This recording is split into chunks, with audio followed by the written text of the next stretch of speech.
तो पूरे मॉडल को अगर समझना चाहते हैं तो गवर्नर पढ़िए, बंगाल का गवर्नर जनरल पढ़िए और भारत का गवर्नर जनरल पढ़िए। ये 3 ब्रांच बना है। एक बार रिपीट करेंगे, गवर्नर, दूसरा Bengal, governor general of Bengal, तीसरा भारत का गवर्नर जनरल। 3 पार्ट। सबसे पहले इसकी क्रोनोलॉजी में जितना आ जाए उतना हो। अब इसी 3 वॉल्यूम में 3 पॉकेट्स में आप अपनी इंफॉर्मेशन को बढ़ाते हैं। जितने 3 पॉकेट्स में आपकी इंफॉर्मेशन आ जाए उनको बढ़ाते हैं। तो हम गवर्नर्स को छोड़ देते हैं और आ जाते हैं गवर्नर जनरल ऑफ बंगाल। तो गवर्नर जनरल ऑफ बंगाल में कौन कौन से गवर्नर जनरल पर फोकस करना है ये थोड़ा सा समझ लेते हैं और इसको बहुत हिस्टोरिक एक हिस्ट्री को एक स्टोरी बेस में समझें, क्योंकि जितना ज्यादा आप इसके सब्जेक्ट को नैरेटिव फॉर्म में लिखने में पैसेज को पढ़ेंगे उतना ज्यादा आपको इंटरेस्ट कम होगा। अपना अपना व्यक्तिगत अनुभव है, आपके पास अलग होगा इसमें। तो मैं आपको बता रहा हूँ कि गवर्नर जनरल ऑफ बंगाल अगर करें इसमें तो पहला वॉरेन हेस्टिंग हो गया हमारे पास, उसके बाद कॉर्नवालिस आ गए इसमें, नेक्स्ट आपके वेलेस्ली आ गए इसमें, मिंटो फर्स्ट आ गए इसमें, हेस्टिंग आ गए और लॉर्ड विलियम बेंटिंग। बस इतना ही पढ़। आप ये भी तो ज्यादा हो गया। अरे यूपीएससी है तो मजाक है क्या? ज्यादा हो गया तभी तो आपकी कैपेसिटी ज्यादा है ना। इतने ही सिर्फ पढ़ना है, बाकी जो छोटे मोटे हैं उनको पहले नजरअंदाज कीजिए। ऐसा नहीं कह रहा हूँ कि क्वेश्चन नहीं आएंगे, लेकिन ये आपके पॉकेट्स हैं या फिर पिलर्स हैं, इन्हीं के ऊपर पूरा बेस करता है गवर्नर जनरल का पूरा बंगाल का रूल। और उसके बाद फिर बाद में आ जाएंगे इसमें भारतीय गवर्नर जनरल। तो अभी मैं बात कर रहा हूँ एक गवर्नर जनरल को लेता हूँ जिसके ऊपर मैंने बात किया, लॉर्ड वेलेस्ली। लॉर्ड वेलेस्ली का जो है अगर आपको जो है पढ़ने में इंटरेस्ट बढ़ाना है तो सबसे पहले पॉइंट निकालिए, इसमें 2-3 पॉइंट याद करने की कोशिश करिए, बाकी सब मत करिए।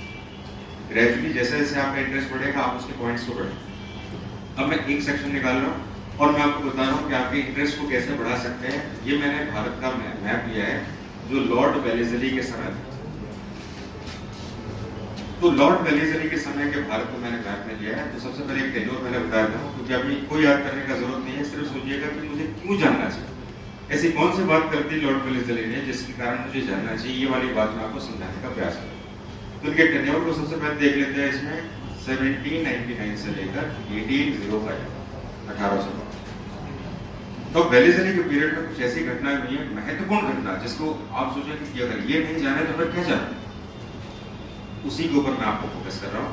तो सबसे पहले वेलेस्ली के ऊपर जब भारत था इसमें, तो भारत अलग अलग क्षेत्रों में बटा हुआ था। ये तो हम सभी जानते हैं। कोई निजाम था तो कोई बंगाल का नवाब था इसमें, तो कोई पेशवा थे, अलग अलग सेक्शन में बटा हुआ।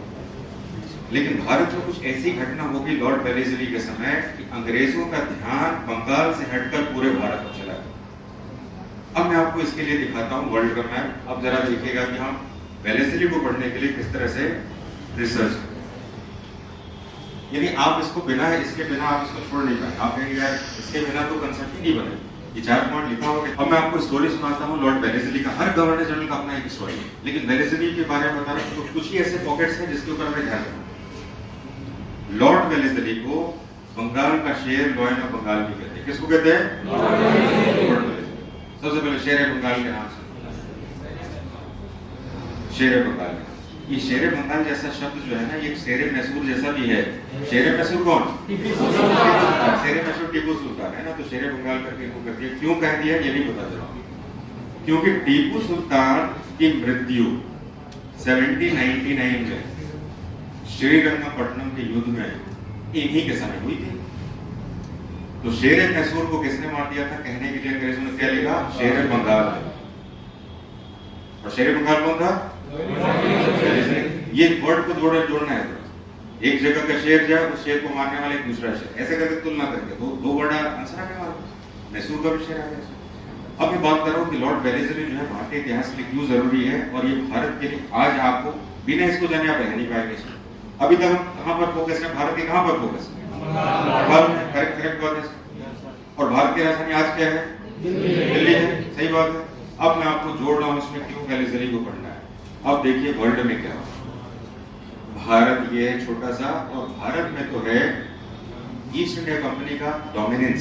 ऐसे तो दूसरे यूरोपियन है, लेकिन इनका डोमिनेंस है, यानी इनका जो है अधिकार है ज्यादा है इसमें। लेकिन जब इनका अधिकार, व्यापारिक अधिकार बहुत ज्यादा है इसमें, उसी समय यूरोप के फ्रांस में एक घटना घट रही है जिसका नाम है नेपोलियन बोनापार्ट। सुना आपने? Napoleon Bonaparte. नेपोलियन ने यूरोप की सीमाओं को, फ्रांस की सीमाओं को बढ़ाना शुरू कर दिया और ब्रिटेन को कई युद्धों में हराना स्टार्ट कर दिया और उसमें इजिप्ट और सीरिया, इन दो क्षेत्रों को जीत लिया जो कि अंग्रेजों के पास था। किसके पास था? अब अंग्रेजों को सबसे बड़ा डर क्या लग गया ये बता रहा हूँ कि भारत जैसा प्रॉफिटेबल जगह कहीं कहाँ ना चला जाए, फ्रांस में ना चला जाए, क्योंकि नेपोलियन अपनी शक्ति को बढ़ा रहा है, वो किसी नियम को नहीं मानता, ऑटोक्रेट। ऐसे समय में लॉर्ड वेलेस्ली जब भारत आया तो उसने कहा कि अब बंगाल में सीमित रह गए तो हमें एक नुकसान हो जाएगा। क्या नुकसान हो जाएगा? ध्यान से देखिएगा। इस जगह पर भारत में नेपोलियन कौन से देश का था? फ्रांस का था। और फ्रांस का उपनिवेश कौन सा है? फ्रांस का उपनिवेश भारत में पॉन्डिचेरी, पता है कि नहीं? पॉन्डिचेरी तो फ्रांस का उपनिवेश था। फ्रांस के उपनिवेश को अब शक्ति मिलनी स्टार्ट हो गई। कहां से? नेपोलियन से। सीक्वेंस को पकड़िएगा, आराम से पकड़िएगा। शक्ति मिलनी स्टार्ट हो गई। अब जो है इस फ्रांस के पावर को देखते हुए अब यहाँ पर अंग्रेजों को डर लगने लगा कहीं ये पॉन्डिचेरी पूरे भारत को ना पकड़ ले।